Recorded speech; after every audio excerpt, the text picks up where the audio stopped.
화려한 꽃잎을과 평범해 보이는 계단. 일반 주택처럼 보이는 이 집은 바로 영국의 문화유산인 런던 타워? 영국 런던의 관광 필수 코스이자 약 700년 전에 건축돼 문화유산으로 지정된 런던 타워. 그런데 여기 사는 사람이 있다고요? 이곳에 사는 건 바로 21살 메간 클로스. 메간은 런던 타워 안의 일상을 SNS에 올리고 있는데요. 아니, 우리나라로 치면 경복궁 안에 사는 건데 이게 어떻게 가능한 거냐면요. 런던 타워의 몇몇 건물에는 일하는 사람들을 위한 숙소가 마련되어 있는데 메간의 아버지가 타워의 근위병으로 일하고 있어서 함께 살고 있다고 합니다. 성 안에 살다니 왠지 로맨틱하고 멋져 보이지만요. 침대 커튼을 걷으면 관광객들이 보이는 건 기본. 국가의 관리를 받는 문화유산이다 보니 통행 금지 시간을 지키고 밤늦게 나가려면 허가도 받아야 한다고 합니다. 게다가 옛날 건물이라 계단도 너무 많고요. 단열재가 13세기에 머물러 있어서 여름엔 덥고 겨울엔 춥다고 합니다. 어휴, 최악인데? 이렇게 불편한데도 성에 사는 이유. 런던 집값이 비싸도 너무 비싸기 때문입니다. 런던은 전 세계에서 집값이 높은 도시로 유명하잖아요. 메간도 런던의 집값을 감당하기 힘들어서 아버지가 사는 숙소에 살기 시작한 거라고 해요.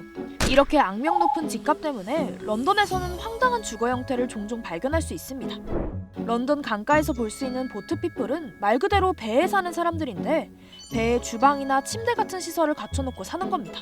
땅에 있는 집에서 살기 위해선 하나로 약 199만 원 정도가 필요하지만 보트에 사는 데에 필요한 비용은 이용료와 보험료를 모두 합쳐도 절반 정도거든요. 이것뿐만이 아니에요. 계단 밑에 공간을 개조해서 만든 데다가 누우면 옴짝달싹 못할 것 같은 이 방은 월세가 무려 90만 원이나 되고요. 또 양팔을 뻗으면 꽉 차는 이 공간은 약 1억 5천에 팔렸습니다. 치솟은 집값으로 인해 나타난 터무니없는 주거 환경. 어쩐지 남일 같지 않아서 씁쓸하다고요? 반지 하나로 고시원 같은 거를 생각하면 이미 서울 주거 환경이 런던보다 나쁜 거죠. 고시원 같은 거는 런던에는 없으니까요. 우리나라는 사회주택이나 뭐 공공임대주택 같은 게 10%가 안 되는데 이 런던은 그래도 한 20%가 되니까 그러니까 저소득층 주거 문제도 해결이 되고요. 네, 남일 아닌 거 맞습니다. 사람이 살지 못할 것 같은 열악한 주거 환경은 우리나라에서도 문제가 되고 있죠. 기생충을 본 해외 사람들을 놀라게 했던 반지 하나, 창문 없는 고시원 방은 이젠 익숙하고요. 감옥처럼 좁은 공간에 화장실 앞에 주방이 있는 기이한 구조까지. 이런 공간이 자꾸 생기는 건 우리나라에는 주거 환경에 대한 엄격한 규제가 없기 때문입니다.